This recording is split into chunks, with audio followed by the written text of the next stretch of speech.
Hello. Hello, how are you, Groovy? I'm awesome. Who are you and what do you do? Yes, sir. My name is Slum Pickens, and I am a guitar player, and I like to write some songs and sing the lyrics to the songs that I write. Now, these songs that you write, what are they like?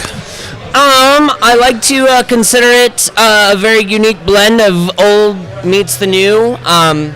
I like to consider myself to be a blues traditionalist, but I'm not restricted to any form of music. I like to expand all boundaries and horizons and music styles and vocal styles. And Would you possibly play a few bars of one of your songs right here and get all wicked and jammy? I'd love to. So this is going to be,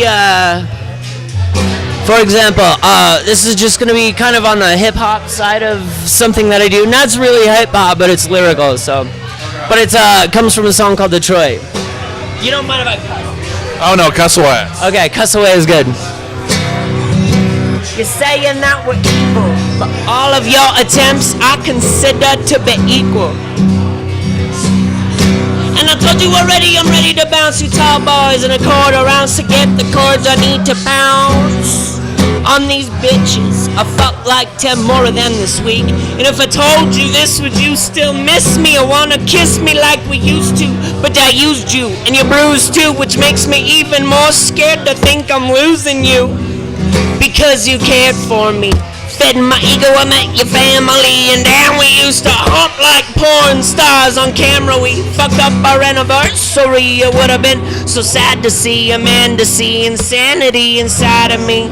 It's me imagining the life you had planned. Full-time mother, 4 kids and a miserable dad who never got his chance. Suffocated his own dream for our reality. It would have been so sad to see. That was amazing. Thank you, sir. Thank you, sir. Thank you, sir. Now, what album is that on? How can people get a hold of that song?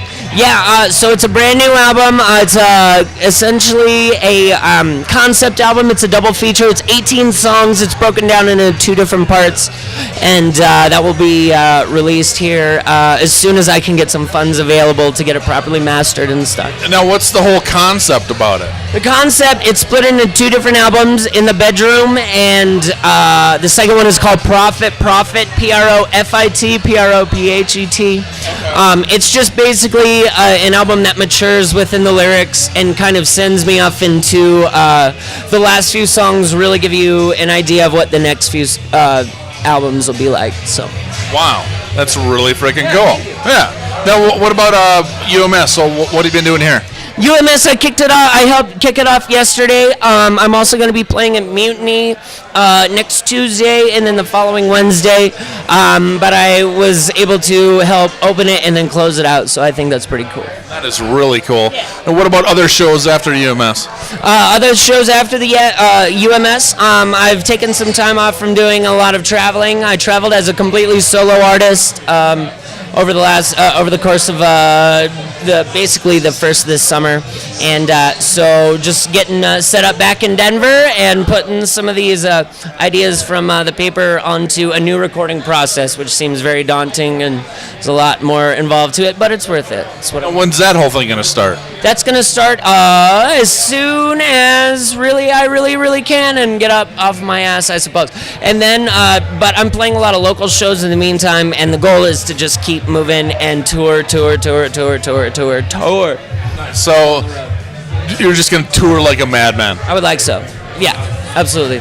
So is there anything else coming up that's not top secret we can talk about? That wasn't what? I'm so sorry. It wasn't top secret? That wasn't too top secret. I'm also writing my very first book of poetry and an autobiography that's also going to match up and pair with another music project that I'm assigning to that portion of my life. So that's pretty cool. You are a busy guy. Like to think so. I hope so. All right, last question. It's a survey question. Name 2 people cooler than Evel Knievel.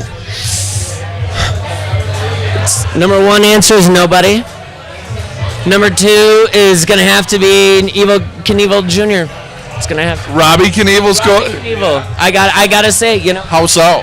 Well, just because if I were evil, you always want the grasshopper to become better than the teacher. So I would think anyway that Evel Knievel did a pretty good job of training Robbie up in the ways of the Jedi.